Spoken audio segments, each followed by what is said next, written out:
नमस्कार, आप देख रहे हैं खबर उत्तर प्रदेश और आपके साथ मैं हूं दिव्यदर्शनी। बुधवार को सीएम योगी आदित्यनाथ प्रयागराज दौरे पर पहुंचे, जहां उन्होंने इलाहाबाद विश्वविद्यालय के 136वें दीक्षांत समारोह में मुख्य अतिथि के तौर पर शिरकत की। कार्यक्रम में सीएम योगी ने जहां मेधावी छात्र छात्राओं को मेडल प्रदान किए, वहीं हिंदी के जाने माने कवि कुमार विश्वास को मानद उपाधि से सम्मानित किया। अपने संबोधन में सीएम योगी ने कहा कि दीक्षांत समारोह नए जीवन में प्रवेश कराता है। विपक्ष पर हमला बोलते हुए सीएम ने कहा कि आज लोकतंत्र खतरे में है। इस बात का ढिंढोरा पीटा जा रहा है और जो लोकतंत्र के लिए खुद खतरा है वो ऐसा कह रहे हैं।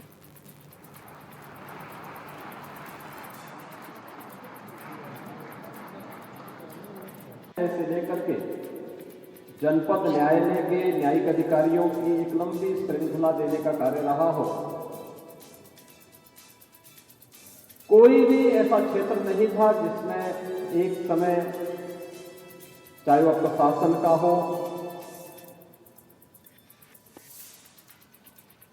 जिसमें ज्वाइंट मजिस्ट्रेट से लेकर के कैबिनेट सेक्रेटरी तक प्रतिनिधित्व इलाहाबाद विश्वविद्यालय करता हुआ दिखाई देता है। लेकिन समय की गति होती है और जैसे कि यहां के कुलपति जी ने अपने प्रारंभिक उद्बोधन में इस बात का उल्लेख किया,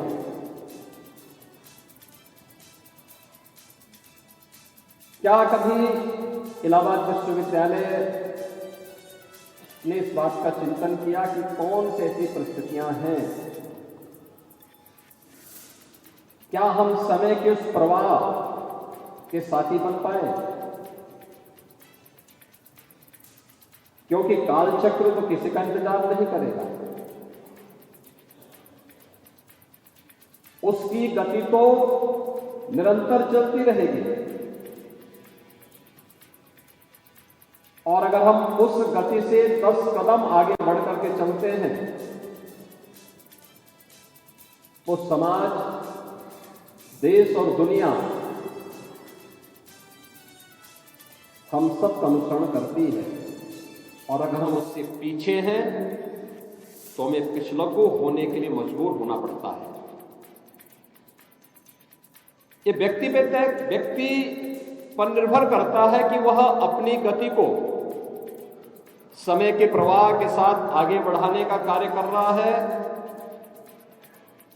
और उसको अपना अनुसरण करने के लिए मजबूर कर रहा है, या फिर उसको पिछलग्गू बनकर के अपने को पिछड़ा घोषित करना है। और कहीं ना कहीं इसी द्वंद्व का शिकार इलाहाबाद विश्वविद्यालय कहीं अवश्य बना होगा। लेकिन इन सभी विपरीत परिस्थितियों और झंझावतों के बीच भी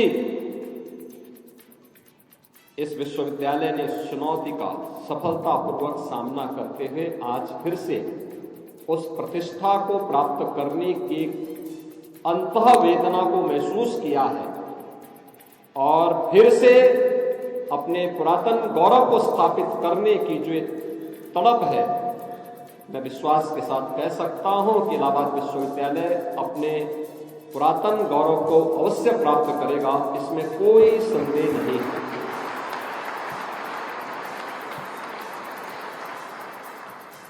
मैं यहां पे कुछ बातें देख रहा था जब यहां पे विश्वविद्यालय के माननीय कुलाधिपति दीक्षांत उपदेश दे रहे थे। मित्रों, जब हम लोग दीक्षांत उपदेश की चर्चा करते हैं तो ये केवल दीक्षा का अंत नहीं है, एक नूतन शुरुआत होती है। और ये नूतन शुरुआत एक नए जीवन में प्रवेश करने से, और ये पहली बार नहीं है। हमारा देश तो भारत है, इसका मतलब ही है ज्ञान में रत रहने वाला देश। ये प्रयागराज है, दुनिया की सबसे प्राचीन गुरुकुल इसी प्रयागराज में महर्षि भारद्वाज के द्वारा स्थापित की गई। उच्च शिक्षा का केंद्र कैसे होना चाहिए, प्राचीन भारत ने दुनिया को दिखाया था। याद करिए, आज से 3500 वर्ष से पहले और 5000 वर्ष के बीच का वह कालखंड, जब दुनिया के सर्वश्रेष्ठ दार्शनिक ग्रंथ के रूप में भारत की ऋषि परंपरा ने उपनिषदों की रचना की होगी, और उसी उपनिषद की कुछ पंक्तियां हमारे गुरुकुल में दीक्षांत उपदेश के रूप में अंगीकार की गई, जिसे हम तैत्तिरीय उपनिषद के रूप में बोलते हैं कि सत्यम वद धर्मम चर स्वाध्यायान्मान प्रमद सत्यान प्रमादितव्यम धर्मान प्रमितव्यम कुशलान प्रमितव्यम भूतेन प्रमितव्यम। यानी इन सभी बातों का उल्लेख करते हुए देव पितृ कार्याभ्याम न प्रमितव्यम मातृ देवो भव पितृ देवो भव आचार्य देवो भव अतिथि देवो भव। ये तैत्तिरीय उपनिषद का वह दीक्षांत उपदेश है जो हमारे गुरुकुलों में आज से नहीं हजारों वर्षों से अपनी शिक्षा पूर्ण करने के बाद एक नए जीवन में प्रवेश करने वाले छात्र।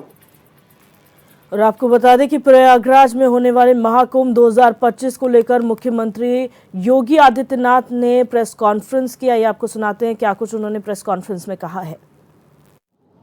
और आप मान करके चलिए कि कुछ कार्य 30 नवंबर तक, कुछ कार्य 10 दिसंबर तक कंप्लीट हो चुके होंगे, और उसके उपरांत आदरणीय प्रधानमंत्री जी का यहाँ पर 13 दिसंबर को आगमन, माँ गंगा की पूजा, प्रधानमंत्री जी के द्वारा डिजिटल कुंभ की जो अपेक्षा की गई है उसके डिस्प्ले के कार्यक्रम का अवलोकन, और प्रयागराज के भव्य और दिव्य कुंभ की दृश्य जो यहाँ पर विकास के कार्य हुए हैं, इन सब के लोकार्पण का भी एक कार्यक्रम इस अवसर पर आदरणीय प्रधानमंत्री जी के कर कमलों से होगा।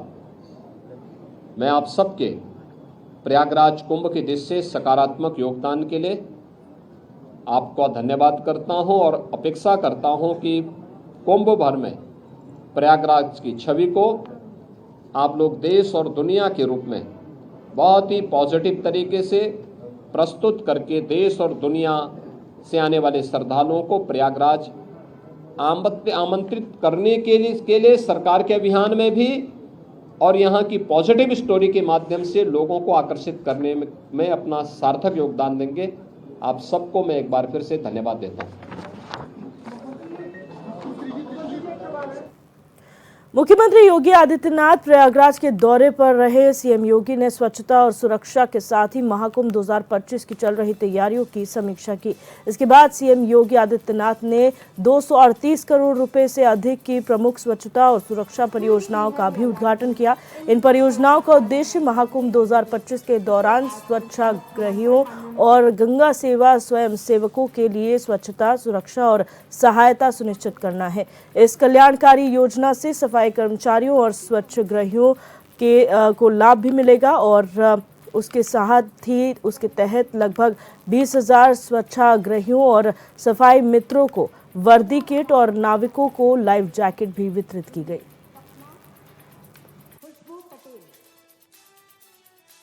प्रयागराज महाकुंभ के लिए जो विभिन्न योजनाओं का यहां पर शुभारंभ हो रहा है, और इसके साथ ही यहां पर स्वच्छ कुंभ के लिए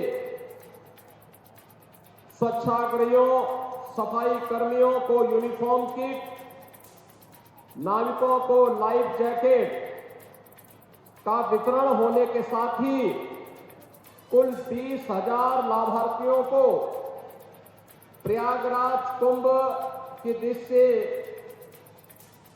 यहां पर यूनिफॉर्म किट और लाइफ जैकेट वितरण के इस बड़े कार्यक्रम के साथ आज हम जोड़ रहे हैं।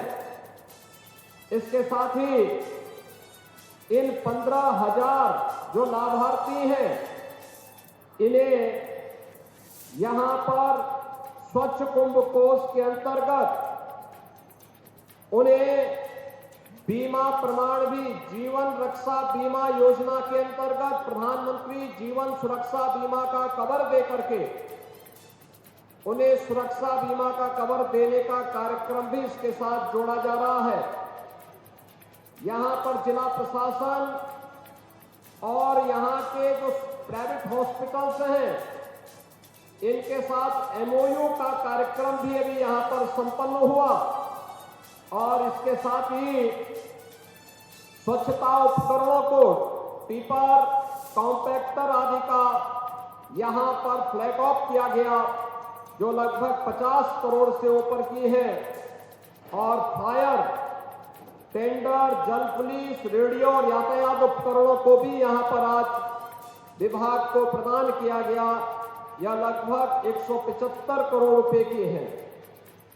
आज के इस अवसर पर डिजिटल कुंभ की आदरणीय प्रधानमंत्री जी की परिकल्पना को साकार करने के लिए प्रयागराज मेला प्राधिकरण का गूगल के साथ में एक एमओयू भी यहां पर संपन्न हुआ है। इन सभी कार्यक्रमों को समेटते हुए दिव्य, भव्य और डिजिटल कुंभ की परिकल्पना को साकार करने के लिए आज के इस अवसर पर मैं आप सभी प्रयागराज के महाकुंभ के आयोजन के न्यू स्वच्छता कर्मी, सफाई कर्मी, स्वेच्छाग्रही, सभी हमारे यहाँ पे नाविक और इस पूरे अभियान के साथ जुड़े हुए जितने भी कार्मिक हैं, इन सभी का मैं हृदय से अभिनंदन करते हुए इन्हें मैं अपनी शुभकामनाएं भी देता हूं।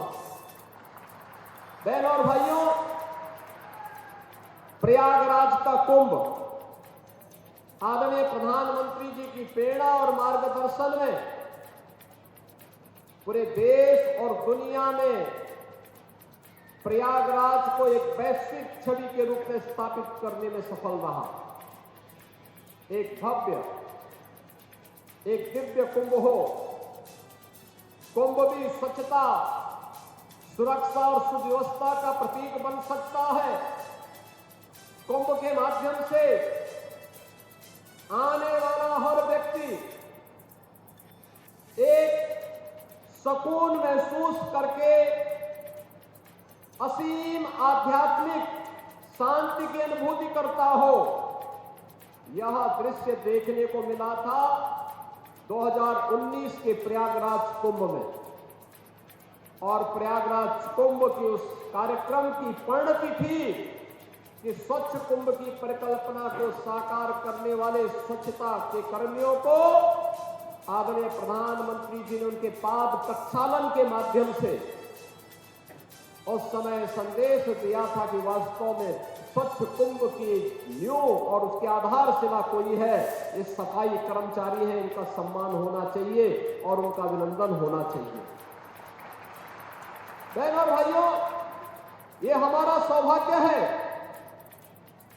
कि इस प्रयागराज के दुनिया के सबसे बड़े आध्यात्मिक और सांस्कृतिक आयोजन के साथ हम सबको जुड़ने का अवसर प्राप्त हो रहा है। प्रयागराज भगवान ने, बेड़ी माधव भगवान ने,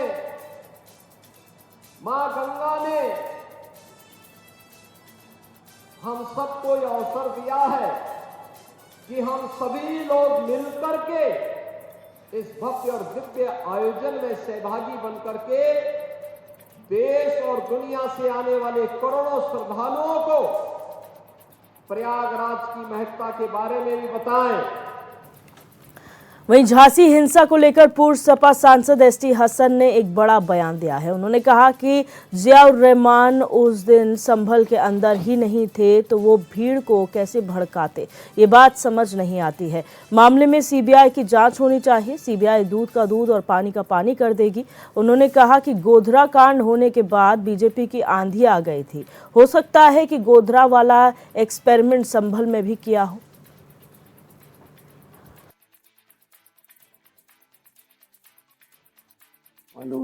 जियाउर रहमान बर्क उस दिन संभल के अंदर ही नहीं थे, वो भीड़ को कैसे भड़काते, ये मेरी बात समझ में नहीं आ रही। अब मुकदमा दर्ज हुआ है और इसकी इंक्वायरी होनी चाहिए और मेरी तो यही डिमांड है कि सीबीआई इंक्वायरी हो संभल की और सीबीआई दूध का दूध पानी का पानी कर देगी। जो भी कल्प्रेट है उसको उसकी सजा मिलनी चाहिए। ये तो पीएम रिपोर्ट में अगर है तो सही है। तो विपक्ष पूरा यही बहुत सी बार पुलिस भी देसी बंदूकें इस्तेमाल करती है, कोई नई बात थोड़ी है, सभी को मालूम है।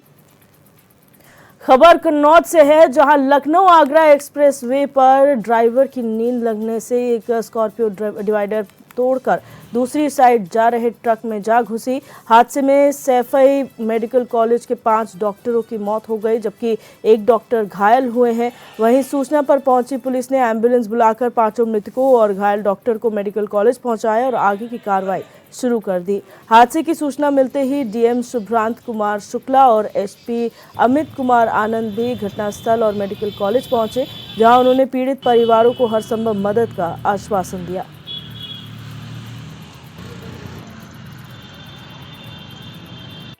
एक स्कॉर्पियो गाड़ी डिवाइडर तोड़कर जो अनियंत्रित हो गई थी दूसरी लेन में चली गई और सामने से आ रहे ट्रक से दुर्घटनाग्रस्त हो गई। उक्त घटना में 5 लोगों की मृत्यु हुई है। एक व्यक्ति घायल था जिसे प्राथमिक उपचार कराने के बाद higher centre Saifai medical college भेज दिया गया। जो मृतक है इसमें 3 जूनियर रेसिडेंट डॉक्टर थे जो सैफई मेडिकल कॉलेज में थे। इनके अतिरिक्त जो 2 अन्य हैं, एक स्टोर कीपर थे और एक सीनियर लैब टेक्नीशियन थे, जिनकी मृत्यु हुई है। सभी के परिजनों को सूचित कर दिया गया है। पंचायतनामा कर पोस्टमार्टम की कार्रवाई की जा रही है और इसमें विधिक कार्रवाई। आरामदायक के नाम से जाने जाने वाला आगरा लखनऊ एक्सप्रेस वे अब हादसों का सबब बनता जा रहा है। अब तक न जाने कितनी जिंदगियां मौत के आगोश में समा गई हैं। वहीं हम आपको बता दें, सैफई मेडिकल कॉलेज में तैनात 6 डॉक्टर एक कार पर सवार होकर अपने दोस्त की शादी समारोह में लखनऊ गए हुए थे।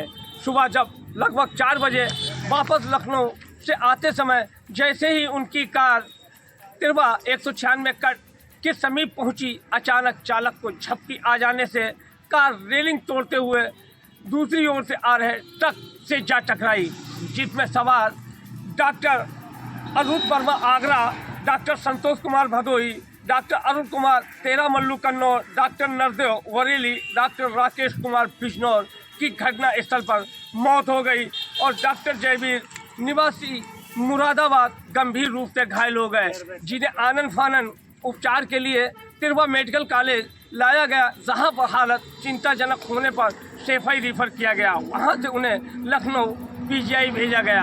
वहीं घटना की सूचना पर डीएम शुभ्रांत कुमार शुक्ला, एसपी अमित कुमार आनंद भारी पुलिस बल के साथ मेडिकल कॉलेज पहुंचे और घायल का हालचाल पूछा। घटना की सूचना मृतक डॉक्टरों के परिजनों को दी। सूचना मिलते ही डॉक्टरों के परिजन मौके पर पहुंचे, जहां उनका रो रो कर बुरा हाल था। इस संबंध में जब अधिकारियों से बात की गई घटना कैसे हुई, तो अधिकारियों का कहना था कि घटना की जानकारी कराई जा रही है। वहीं सूत्रों की माने तो लोगों का कहना है कि चालक को झपकी आने से ये हादसा हुआ है। कन्नौज से एशियन के लिए रईस खान।